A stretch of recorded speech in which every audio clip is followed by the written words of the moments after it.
Letter from a Birmingham Jail by Dr. Martin Luther King, Jr. Read by John Mark Hogg. 16 April 1963.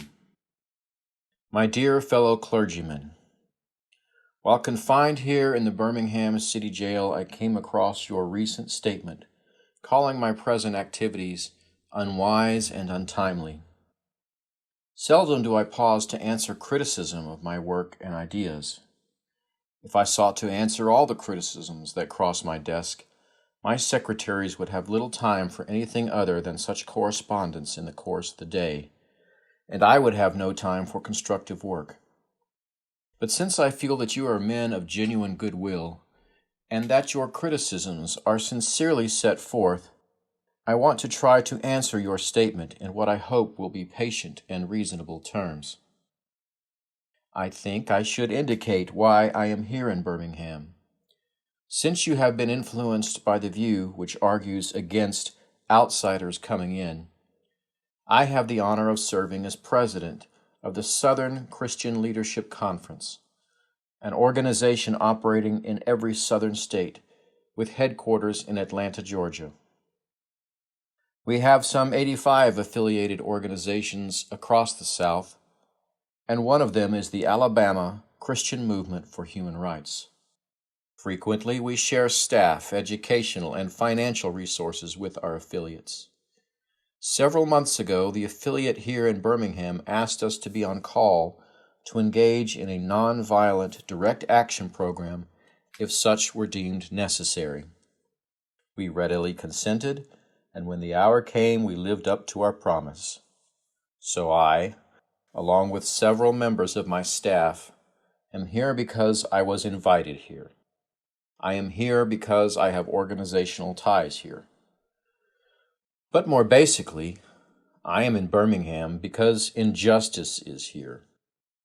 Just as the prophets of the 8th century B.C. left their villages and carried their "Thus saith the Lord" far beyond the boundaries of their hometowns, and just as the Apostle Paul left his village of Tarsus and carried the gospel of Jesus Christ to the far corners of the Greco-Roman world, so am I compelled to carry the gospel of freedom beyond my own hometown. Like Paul, I must constantly respond to the Macedonian call for aid. Moreover, I am cognizant of the interrelatedness of all communities and states. I cannot sit idly by in Atlanta and not be concerned about what happens in Birmingham. Injustice anywhere is a threat to justice everywhere. We are caught in an inescapable network of mutuality, tied in a single garment of destiny. Whatever affects one directly affects all indirectly. Never again can we afford to live with the narrow, provincial, outside agitator idea. Anyone who lives inside the United States can never be considered an outsider anywhere within its bounds. You deplore the demonstrations taking place in Birmingham, but your statement, I am sorry to say, fails to express a similar concern for the conditions that brought about the demonstrations. I am sure that none of you would want to rest content with the superficial kind of social analysis that deals merely with the effects and does not grapple with the underlying causes. It is unfortunate that demonstrations are taking place in Birmingham, but it is even more unfortunate that the city's white power structure left the Negro community with no alternative. In any nonviolent campaign, there are 4 basic steps: collection of the facts to determine whether injustices exist, negotiation, self-purification, and direct action. We have gone through all these steps in Birmingham. There can be no gainsaying the fact that racial injustice engulfs this community. Birmingham is probably the most thoroughly segregated city in the United States. Its ugly record of brutality is widely known. Negroes have experienced grossly unjust treatment in the courts. There have been more unsolved bombings of Negro homes and churches in Birmingham than in any other city in the nation. These are the hard, brutal facts of the case. On the basis of these conditions, Negro leaders sought to negotiate with the city fathers, but the latter consistently refused to engage in good faith negotiation. Then, last September, came the opportunity to talk with leaders of Birmingham's economic community. In the course of the negotiations, certain promises were made by the merchants, for example, to remove the store's humiliating racial signs.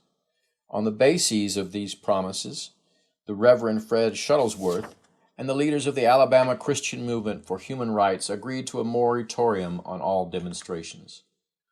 As the weeks and months went by, we realized that we were the victims of a broken promise. A few signs, briefly removed, returned. The others remained. As in so many past experiences, our hopes had been blasted and the shadow of deep disappointment settled upon us. We had no alternative except to prepare for direct action, whereby we would present our very bodies as a means of laying our case before the conscience of the local and the national community. Mindful of the difficulties involved, we decided to undertake a process of self-purification. We began a series of workshops on nonviolence, and we repeatedly asked ourselves, are you able to accept blows without retaliating? Are you able to endure the ordeal of jail? We decided to schedule our direct action program for the Easter season, realizing that except for Christmas, this is the main shopping period of the year. Knowing that a strong economic withdrawal program would be the byproduct of direct action, we felt that this would be the best time to bring pressure to bear on the merchants for the needed change. Then it occurred to us that Birmingham's mayoral election was coming up in March, and we speedily decided to postpone action until after Election Day. When we discovered that the Commissioner of Public Safety, Eugene Bull Connor, had piled up enough votes to be in the runoff, we decided again to postpone action until the day after the runoffs, so that the demonstrations could not be used to cloud the issues. Like many others, we waited to see Mr. Connor defeated, and to this end we endured postponement after postponement. Having aided in this community need, we felt that our direct action program could be delayed no longer. You may well ask, why direct action? Why sit-ins, marches, and so forth? Isn't negotiation a better path? You are quite right in calling for negotiation. Indeed, this is the very purpose of direct action. Nonviolent direct action seeks to create such a crisis and fosters such a tension that a community which has constantly refused to negotiate is forced to confront the issue. It seeks to dramatize the issue that it can no longer be ignored. My citing the creation of tension as part of the work of the nonviolent resistor may sound rather shocking, but I must confess that I am not afraid of the word tension. I have earnestly opposed violent tension, but there is a type of constructive nonviolent tension which is necessary for growth.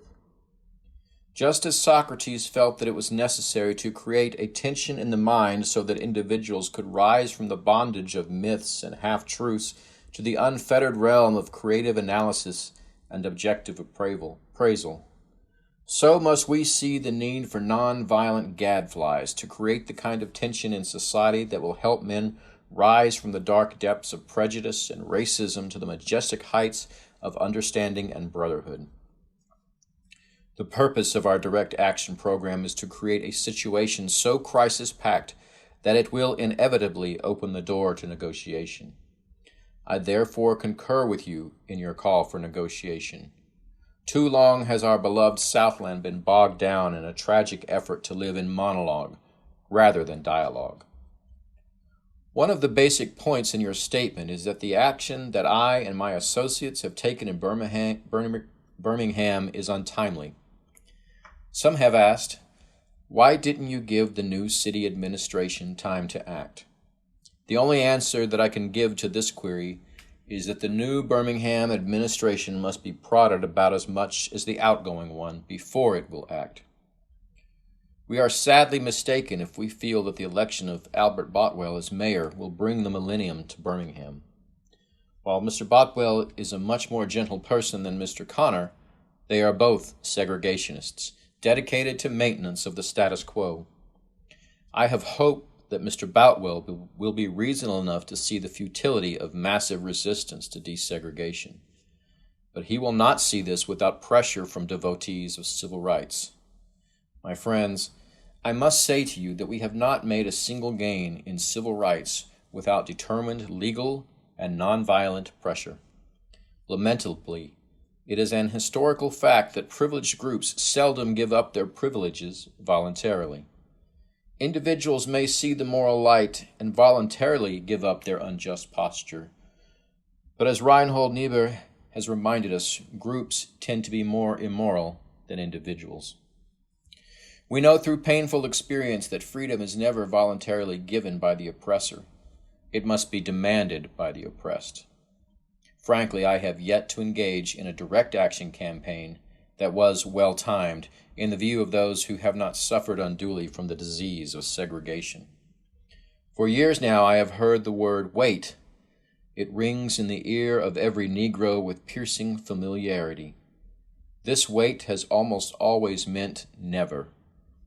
We must come to see with one of our distinguished jurists that justice too long delayed is justice denied. We have waited for more than 340 years for our constitutional and God-given rights.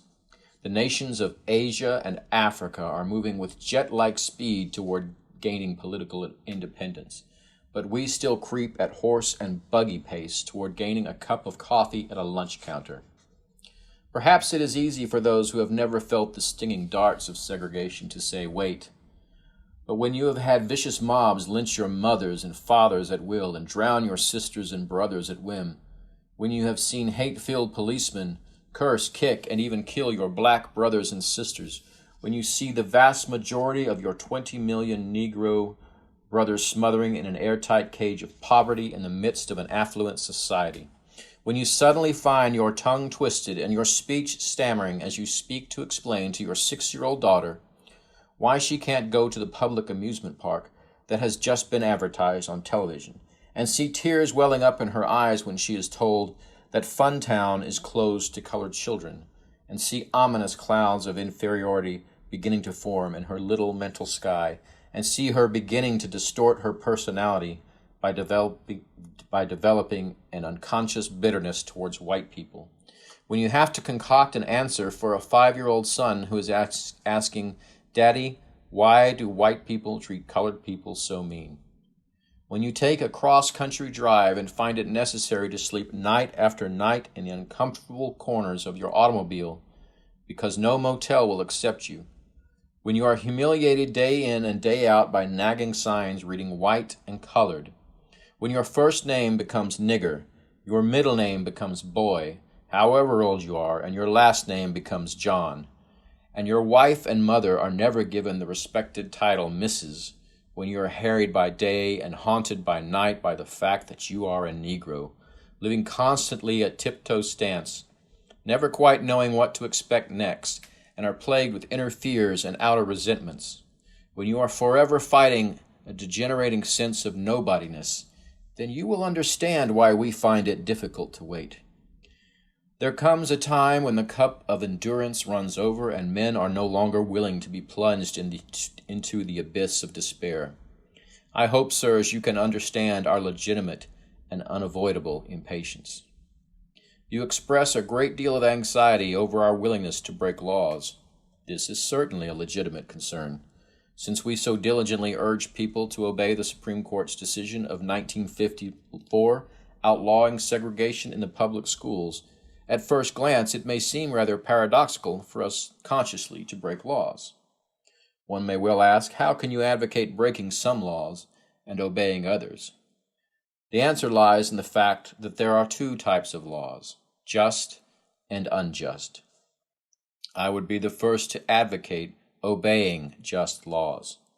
One has not only but a legal moral responsibility to obey just laws.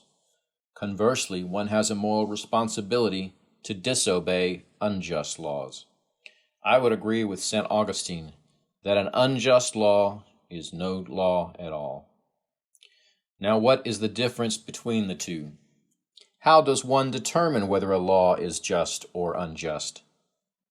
A just law is a man-made code that squares with the moral law or the law of God. An unjust law is a code that is out of harmony with the moral law. To put it in the terms of St. Thomas Aquinas, an unjust law is a human law that is not rooted in eternal law and natural law. Any law that uplifts human personality is just. Any law that degrades human personality is unjust. All segregation statutes are unjust because segregation distorts the soul and damages the personality. It gives the segregator a false sense of superiority and the segregated a false sense of inferiority. Segregation, to use the terminology of the Jewish philosopher Martin Buber, substitutes an I-it relationship for an I-thou relationship and ends up relegating persons to the status of things. Hence, segregation is not only politically, economically, and sociologically unsound, it is morally wrong and sinful. Paul Tillich has said that sin is separation. Is not segregation an existential expression of man's tragic separation, his unlawful estrangement, his terrible sinfulness? Thus it is that I can urge men to obey the 1954 decision of the Supreme Court, for it is morally right, and I can urge them to disobey segregation ordinances, for they are morally wrong. Let us consider a more concrete example of just and unjust laws. An unjust law is a code that a numerical or power majority group compels a minority group to obey, but does not make binding on itself. This is difference made legal. By the same token, a just law is a code that a majority compels a minority to follow, and that it is willing to follow itself. This is sameness made legal. Let me give another explanation. A law is unjust if it is inflicted on a minority that, as a result of being denied the right to vote, had no part in enacting or devising the law. Who can say that the legislature of Alabama, which set up that state's segregation laws, was democratically elected? Throughout Alabama, all sorts of devious methods are used to prevent Negroes from becoming registered voters. And there are some counties in which, even though Negroes constitute a majority of the population, not a single Negro is registered. Can any law enacted under such circumstances be considered democratically structured? Sometimes a law is just on its face and unjust in its application. For instance, I have been arrested on a charge of parading without a permit. Now, there is nothing wrong in having an ordinance which requires a permit for a parade. But such an ordinance becomes unjust when it is used to maintain segregation and to deny citizens the First Amendment privilege of peaceful assembly and protest. I hope you are able to see the distinction I am trying to point out. In no sense do I advocate evading or defying the law, as would the rabid segregationist. That would lead to anarchy. One who breaks an unjust law must do so openly, lovingly, and with a willingness to accept the penalty. I submit that an individual who breaks a law that conscience tells him is unjust, and who willingly accepts the penalty of imprisonment in order to rouse the conscience of the community over its injustice, is in reality expressing the highest respect for law. Of course, there is nothing new about this kind of civil disobedience. It was evidenced sublimely in the refusal of Shadrach, Meshach, and Abednego to obey the laws of Nebuchadnezzar on the ground that a higher moral law was at stake. It was practiced superbly by the early Christians, who were willing to face hungry lions and the excruciating pain of chopping blocks rather than submit to certain unjust laws of the Roman Empire. To a degree, academic freedom is a reality today because Socrates practiced civil disobedience. In our own nation, the Boston Tea Party represented a massive act of civil disobedience. We should never forget that everything Adolf Hitler did in Germany was legal, and everything the Hungarian freedom fighters did in Hungary was illegal. It was illegal to aid and comfort a Jew in Hitler's Germany. Even so, I am sure that, had I lived in Germany at that time, I would have aided and comforted my Jewish brothers. If today I lived in a communist country where certain principles dear to the Christian faith are suppressed, I would openly advocate disobeying that country's anti-religious laws. I must make two honest confessions to you, my Christian and Jewish brothers. First, I must confess that over the past few years I have been greatly disappointed with the white moderate.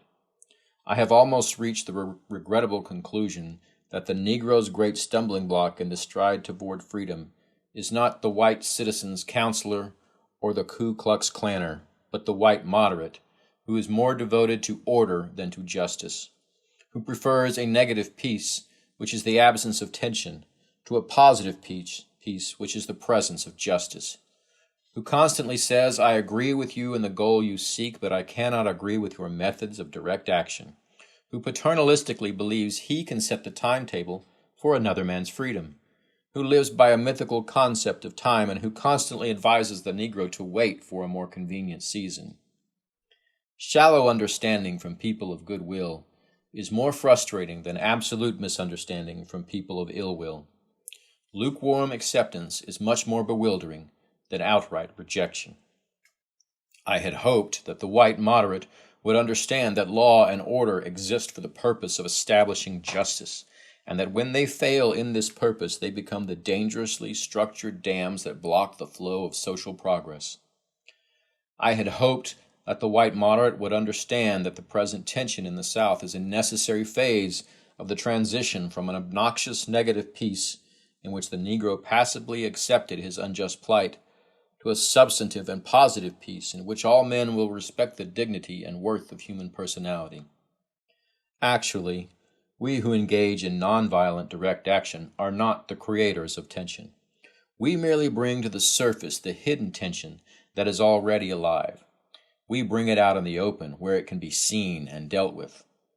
Like a boil that can never be cured so long it is covered up, but must be opened with all its ugliness to the natural medicines of air and light, injustice must be exposed with all the tension its exposure creates to the light of human conscience and the air of national opinion before it can be cured. In your statement, you assert that our actions, even though peaceful, must be condemned because they precipitate violence. But is this a logical assertion?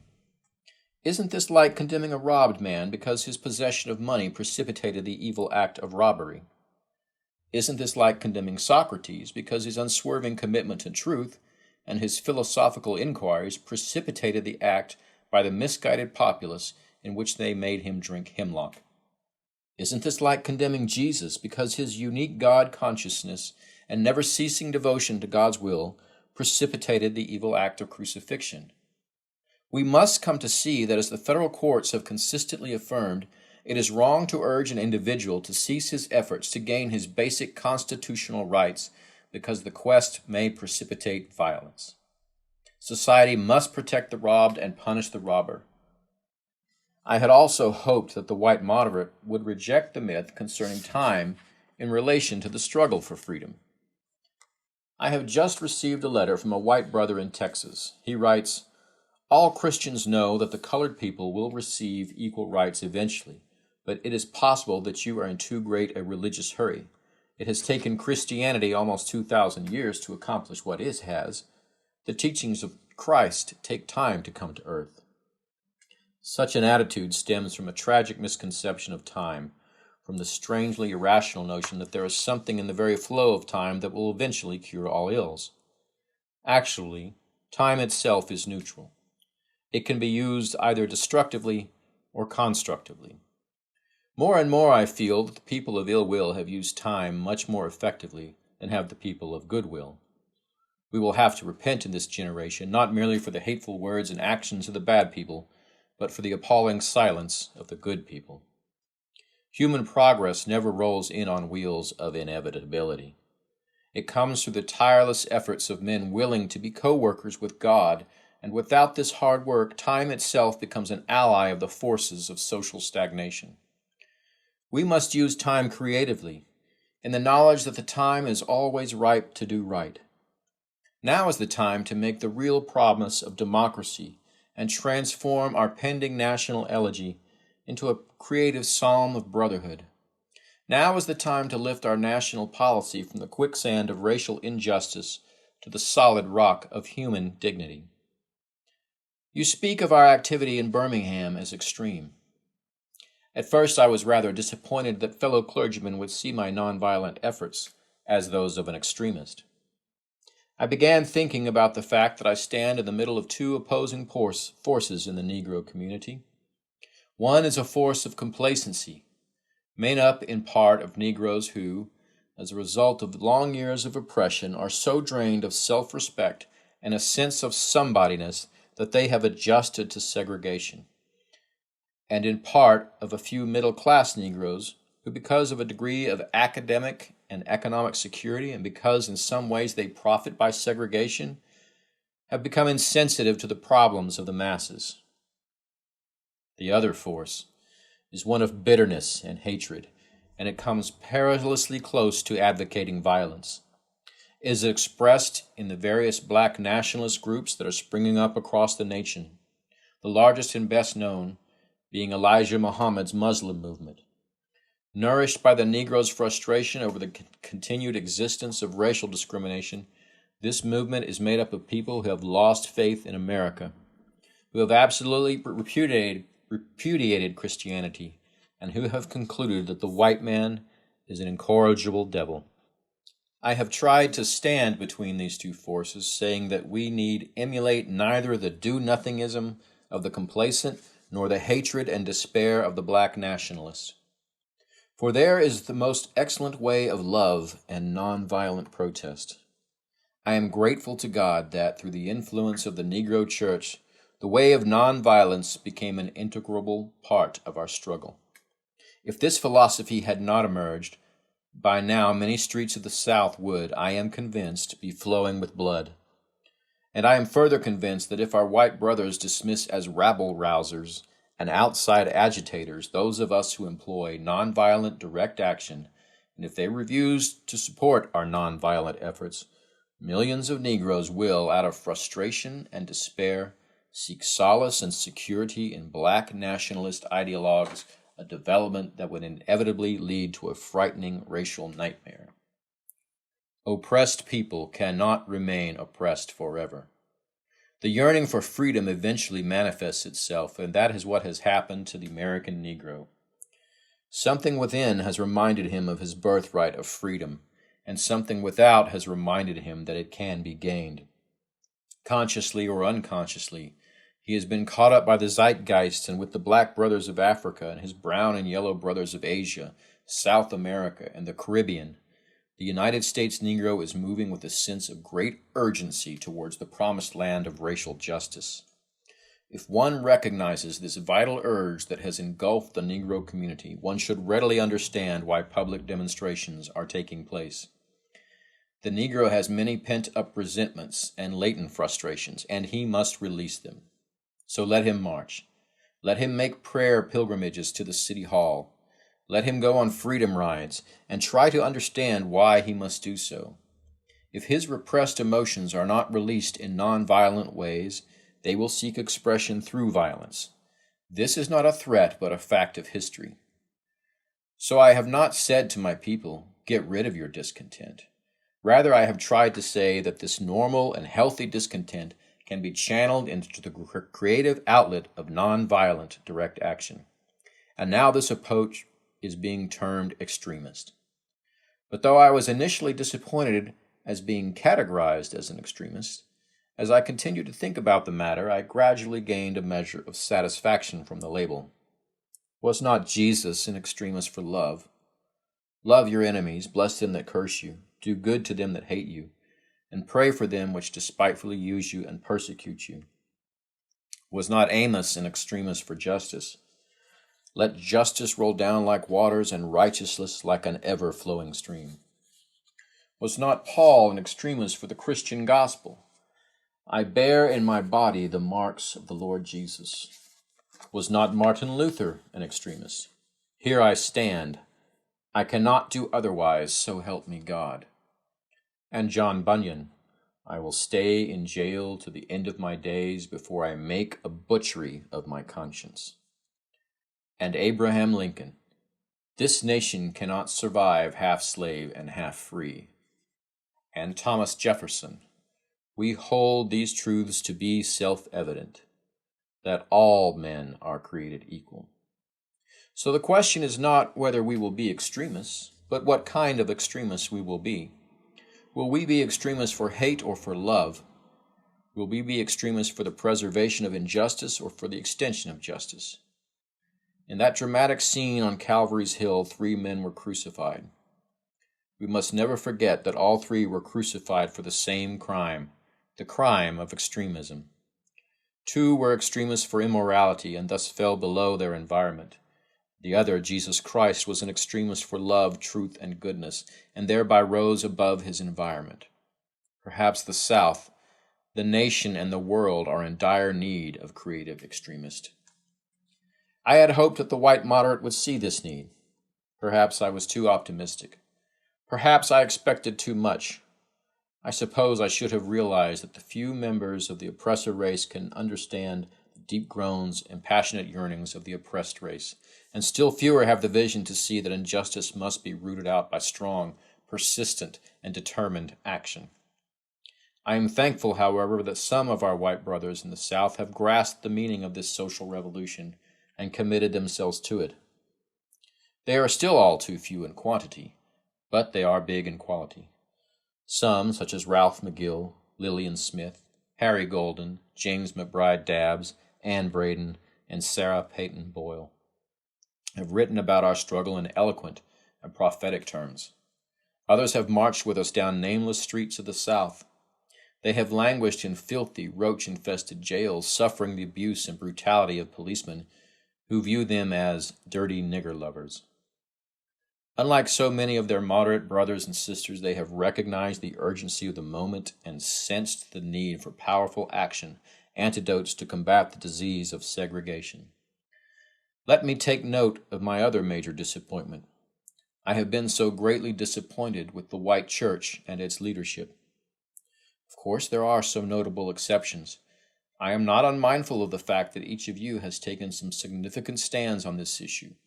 I commend you, Reverend Stallings, for your Christian stand on this past Sunday in welcoming Negroes to your worship service on a non-segregated basis. I commend the Catholic leaders of the state for integrating Spring Hill College several years ago. But despite these notable exceptions, I must honestly reiterate that I have been disappointed with the church. I do not say this as one of those negative critics who can always find something wrong with the church. I say this as a minister of the gospel who loves the church, who was nurtured in its bosom, who has been sustained by its spiritual blessings, and who will remain true to it as long as the cord of life shall lengthen. When I was suddenly catapulted into the leadership of the bus protest in Montgomery, Alabama a few years ago, I felt we would be supported by the white church. I felt that the white ministers, priests, and rabbis of the South would be among our strongest allies. Instead, some have been outright opponents, refusing to understand the freedom movement and misrepresenting its leaders. All too many others have been more cautious than courageous and have remained silent behind the anesthetizing security of stained glass windows. In spite of my shattered dreams, I came to Birmingham with the hope that the white religious leadership of this community would see the justice of our cause, and with deep moral concern would serve as the channel through which our just grievances could reach the power structure. I had hoped that each of you would understand, but again I have been disappointed. I have heard numerous Southern religious leaders admonish their worshipers to comply with the desegregation because it is the law. But I have longed to hear white ministers declare, "Follow this decree because integration is morally right and because the Negro is your brother." In the midst of blatant injustices inflicted upon the Negro, I have watched white churchmen stand on the sideline and mouth pious irrelevancies and sanctimonious trivialities. In the midst of a mighty struggle to rid our nation of racial and economic injustice, I have heard many ministers say, those are social issues with which the gospel has no real concern. And I have watched many churches commit themselves to a completely otherworldly religion, which makes a strange, unbiblical distinction between body and soul, between the sacred and the secular. I have traveled the length and breadth of Alabama, Mississippi, and all the other southern states on sweltering summer days and crisp autumn mornings. I have looked at the South's beautiful churches with their lofty spires pointing heavenward. I have beheld the impressive outlines of her massive religious education buildings. Over and over I have found myself asking, what kind of people worship here? Who is their God? Where were their voices when the lips of Governor Barnett dripped with words of interposition and nullification? Where were they when Governor Wallace gave a clarion call for defiance and hatred? Where were their voices of support when bruised and weary Negro men and women decided to rise from the dark dungeons of complacency to the bright hills of creative protest? Yes, these questions are still in my mind. In deep disappointment, I have wept over the laxity of the church, but be assured that my tears have been tears of love. There can be no deep disappointment where there is not deep love. Yes, I love the church. How could I do otherwise?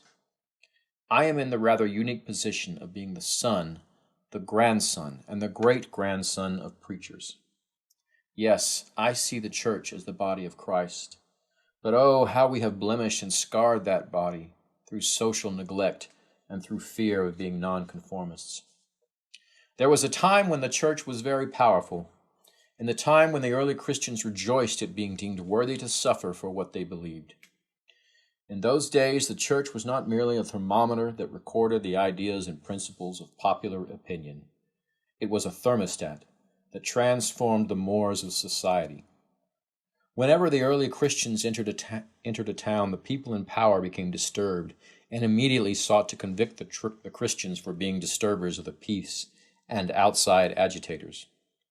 But the Christians pressed on in the conviction that they were a colony of heaven, called to obey God rather than man. Small in number, they were big in commitment. They were too God-intoxicated to be astronomically intimidated. By their effort and example, they brought an end to such ancient evils as infanticide and gladiatorial contests. Things are different now. So often the contemporary church is a weak, ineffectual voice with an uncertain sound. So often it is an arch defender of the status quo. Far from being disturbed by the presence of the church, the power structure of the average community is consoled by the church's silent and often even vocal sanction of things as they are. But the judgment of God is upon the church as never before. If today's church does not recapture the sacrificial spirit of the early church, it will lose its authenticity, forfeit the loyalty of millions, and be dismissed as an irrelevant social club with no meaning for the 20th century. Every day I meet young people whose disappointment with the church has turned into outright disgust. Perhaps I have once again been too optimistic. Is organized religion too inextricably bound to the status quo to save our nation and the world? Perhaps I must turn my faith to the inner spiritual church, the church within the church, as the true ecclesia and the hope of the world. But again, I am thankful to God that some noble souls from the ranks of organized religion have broken loose from the paralyzing chains of conformity and joined us as active partners in the struggle for freedom. They have left their secure congregations and walked the streets of Albany, Georgia, with us. They have gone down the highways of the South on tortuous rides for freedom. Yes, they have gone to jail with us. Some have been dismissed from their churches, have lost the support of their bishops and fellow ministers. But they have acted in the faith that right defeated is stronger than evil triumphant. Their witness has been the spiritual salt that has preserved the true meaning of the gospel in these troubled times. They have carved a tunnel of hope through the dark mountain of disappointment. I hope the church as a whole will meet the challenge of this decisive hour. But even if the church does not come to the aid of justice, I have no despair about the future. I have no fear about the outcome of our struggle in Birmingham, even if our motives are at present misunderstood. We will reach the goal of freedom in Birmingham and all over the nation, because the goal of America is freedom. Abused and scorned though we may be, our destiny is tied up with America's destiny. Before the Pilgrims landed at Plymouth, we were here. Before the pen of Jefferson etched the majestic words of the Declaration of Independence across the pages of history, we were here. For more than 2 centuries, our forebears labored in this country without wages. They made cotton king. They built the homes of their masters while suffering gross injustice and shameful humiliation. And yet, out of a bottomless vitality, they continued to thrive and develop. If the inexpressible cruelties of slavery could not stop us, the opposition we now face will surely fail. We will win our freedom because the sacred heritage of our nation and the eternal will of God are embodied in our echoing demands. Before closing, I feel impelled to mention one other point in your statement that has troubled me profoundly. You warmly commended the Birmingham police force for keeping order and preventing violence. I doubt that you would have so warmly commended the police force if you had seen its dogs sinking their teeth into unarmed, nonviolent Negroes. I doubt that you would so quickly commend the policemen if you were to observe their ugly, inhumane treatment of Negroes here in the City Hall. If you were to watch them push and curse old Negro women and young Negro girls, if you were to see them slap and kick old Negro men and young boys, if you were to observe them, as they did on 2 occasions, refuse to give us food because we wanted to sing our grace together, I cannot join you in your praise of the Birmingham Police Department. It is true that the police have exercised a degree of discipline in handling the demonstrators. In this sense, they have conducted themselves rather non-violently in public. But for what purpose? To preserve the evil system of segregation. Over the past few years, I have consistently preached that nonviolence demands that the means we use must be as pure as the ends we seek. I have tried to make clear that it is wrong to use immoral means to attain moral ends. But now I must affirm that it is just as wrong, or perhaps even more so, to use moral means to preserve immoral ends. Perhaps Mr. Connor and his policemen have been rather nonviolent in public, as was Chief Pritchett in Albany, Georgia. But they have used the moral means of nonviolence to maintain the immoral end of racial injustice. As T.S. Eliot has said, the last temptation is the greatest treason, to do the right deed for the wrong reason. I wish you had commended the Negro sit-inners and demonstrators of Birmingham for their sublime courage, for their willingness to suffer, and their amazing discipline in the midst of great provocation. One day, the South will recognize its real heroes. They will be the James Merediths, with a noble sense of purpose that enables them to face jeering and hostile mobs, and with the agonizing loneliness that characterized the life of the pioneer. They will be old, oppressed, battered Negro women, symbolized in a 72-year-old woman in Montgomery, Alabama, who rose up with a sense of dignity and with her people decided not to ride segregated buses, and who responded with ungrammatical profundity to one who inquired about her weariness. My feet is tired, but my soul is at rest. They will be the young high school and college students, the young ministers of the gospel, and a host of their elders courageously and nonviolently sitting in at lunch counters and willingly going to jail for conscience sake. One day the South will know that when these disinherited children of God sat down at lunch counters, they were in reality standing up for what is best in the American dream and for the most sacred values in our Judeo-Christian heritage, thereby bringing our nation back to those great wells of democracy which were dug deep by the Founding Fathers in their formulation of the Constitution and the Declaration of Independence. Never before have I written so long a letter. I am afraid it is much too long to take your precious time. I can assure you that it would have been much shorter if I had been writing from a comfortable desk. But what else can one do when he is alone in a narrow jail cell, other than write long letters, think long thoughts, and pray long prayers? If I have said anything in this letter that overstates the truth and indicates an unreasonable impatience, I beg you to forgive me. If I have said anything that understates the truth and indicates my having a patience that allows me to settle for anything less than brotherhood, I beg God to forgive me. I hope this letter finds you strong in the faith. I also hope that circumstances will soon make it possible for me to meet each of you, not as an integrationist or a civil rights leader, but as a fellow clergyman and a Christian brother. Let us all hope that the dark clouds of racial prejudice will soon pass away, and the deep fog of misunderstanding will be lifted from our fear-drenched communities. And in some not too distant tomorrow, the radiant stars of love and brotherhood will shine over our great nation with all their scintillating beauty. Yours for the cause of peace and brotherhood, Martin Luther King, Jr.